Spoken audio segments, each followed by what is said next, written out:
నమస్కారం ఫ్రెండ్స్. ఈరోజు చెప్పబోయే టాపిక్ ఏంటంటే 'గుంటూరు కారం' మూవీ ట్రైలర్ గురించి. సో, ఆల్రెడీ మీరు ఈ ట్రైలర్ అయితే చాలామంది చూసింటారు. సో, ఈ సినిమా వచ్చేసి జనవరి 12 రోజున రిలీజ్ అవుతుంది సంక్రాంతి సందర్భంగా.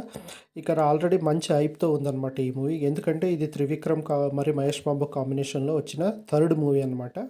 ఆల్రెడీ మనం 'అతడు' చూసినాము, 'కలేజా' చూసినాము.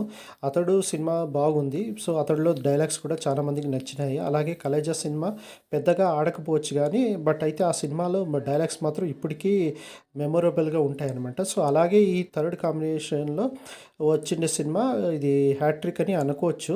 సో, ఇక్కడ కూడా డైలాగ్స్‌కి ప్రిఫరెన్స్ ఇవ్వచ్చని అనుకుంటున్నాం. ఎందుకంటే గతంలో చూసిన 'త్రివిక్రమ్' సినిమాలో 'అలా వైకుంఠపురంలో' మరి లేదంటే 'అత్తారింటికి దారేది' ఈ సినిమాలంతా డైలాగ్ పైనే సినిమా మ్యాక్సిమమ్ హిట్ వచ్చిందని అనొచ్చు. ఎందుకంటే వేరే డైరెక్టర్స్ అంతా యాక్షన్స్ ద్వారా హిట్ కొడితే, త్రివిక్రమ్‌కి ఉండే స్పెషల్ క్వాలిటీ ఏంటంటే ఆయన మాటలతోనే సినిమాని హిట్ చేస్తాడని ఉంది. ఎందుకంటే ఇది మాటలు చిన్నవాళ్ళకి కావచ్చు, పెద్దోళ్ళకి కావచ్చు హృదయానికి తాకేటట్లా ఉంటాయన్నమాట.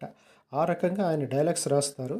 సో, మహేష్ బాబుతో పాటు శ్రీలీల మరి మీనాక్షి చౌదరి కూడా ఈ సినిమాలో మనం చూడొచ్చు.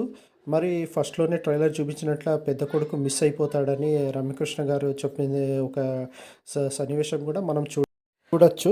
త్రివిక్రమ్‌కుండే స్పెషల్ క్వాలిటీ కూడా ఇంకోటి ఏంటంటే క్లాస్‌తో మాస్‌ని కూడా అట్రాక్ట్ చేస్తారనమాట. ఆ రకంగా ఆయన డైలాగ్స్ పవర్‌ఫుల్‌గా ఉంటాయి సినిమాలో.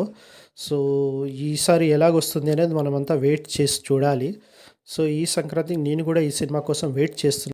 ఈ సినిమాలో ప్లస్ పాయింట్ ఇంకోటి ఏంటంటే తమన్ బీజీఎంతో ఎన్నో సినిమాలు అట్రాక్ట్ కూడా చేసినారనమాట. సో, ఈ సినిమాలో కూడా మ్యూజిక్ బాగుంటుందని అనుకుంటున్నాను. So, all the best to Mahesh Babu. ఈ సినిమా రివ్యూ కూడా నేను పెడతాను. నా ఛానల్ సబ్స్క్రైబ్ చేసుకోండి. Thank you.